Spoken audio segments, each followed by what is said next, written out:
ராகி வந்து கடையில் வாங்கி அதை நல்லா க்ளீன் பண்ணி வெயிலில் காய வச்சு அரைச்சி எடுத்து வச்சுக்கோங்க. கடையில் நீங்கள் வாங்கினீங்க மாவாக வாங்கினீங்க அப்படின்னா அதில் மண்ணெல்லாம் இருக்கும். அதனால் நீங்கள் வந்து மாவை அரைச்சி வச்சுக்கோங்க.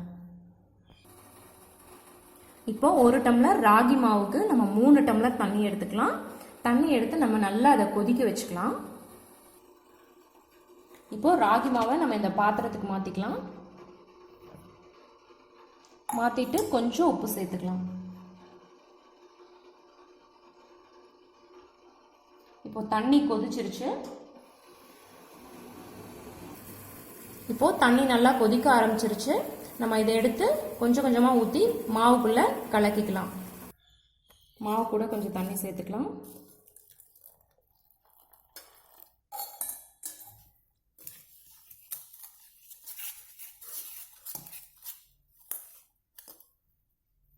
நல்லா கட்டி இல்லாமல் கலக்கணும்.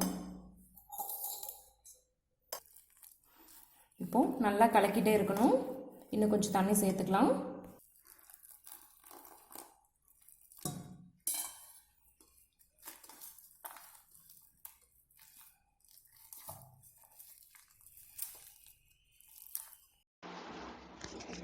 இப்போ மாவு நம்ம கட்டி இல்லாமல் கலந்தாச்சு. மீதி இருக்கிற தண்ணியை ஃபுல்லாக ஊற்றி கலக்கிக்கலாம்.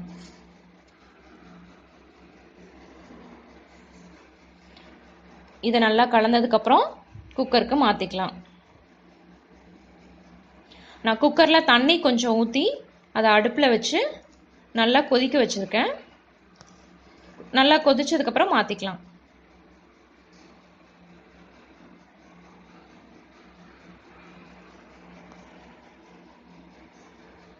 தண்ணி சூடாக இருக்கிறதுனால கை சுற்றும், அதனால் கவனமாக பண்ணுங்கள்.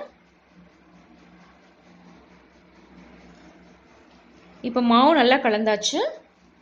இந்த மாவு எடுத்து நம்ம இப்போ குக்கரில் வச்சு 2 விசில் விட்டு ஆஃப் பண்ணிக்கலாம். சிம்மில் வச்சுக்கணும். சிம்மில் வச்சுட்டு 2 விசில் விடணும். இப்போது நம்ம குக்கர்லேருந்து எடுத்தாச்சு. இதை கொஞ்சம் நேரம் அப்படியே ஆற விட்டுடலாம். ஆறுனதுக்கப்புறம் கெட்டி ஆயிரும். அதுக்கப்புறம் வேற ஒரு பாத்திரத்துக்கு மாற்றிக்கலாம். இப்போது களி ரெடி ஆயிடுச்சு. களி நல்லா ஆறிடுச்சு. இப்போ நம்ம இதை கரண்டியில் எடுத்து ஒரு தட்டில் மாற்றி வச்சுக்கலாம். பார்த்தீங்களா, நல்லா கெட்டி ஆயிடுச்சு.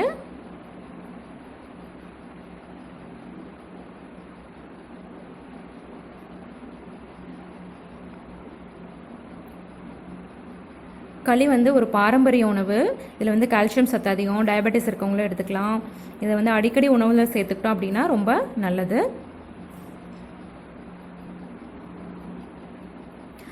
இன்றைக்கி நம்ம ராகி களிக்கு தொட்டுக்கிறதுக்கு கீரை கடையல் அல்லது கீரை குழம்பு, வேர்க்கடலை சட்னி, சுண்டக்காய் குழம்பு, கருவாட்டு குழம்பு எது வேணால் எடுத்துக்கலாம்.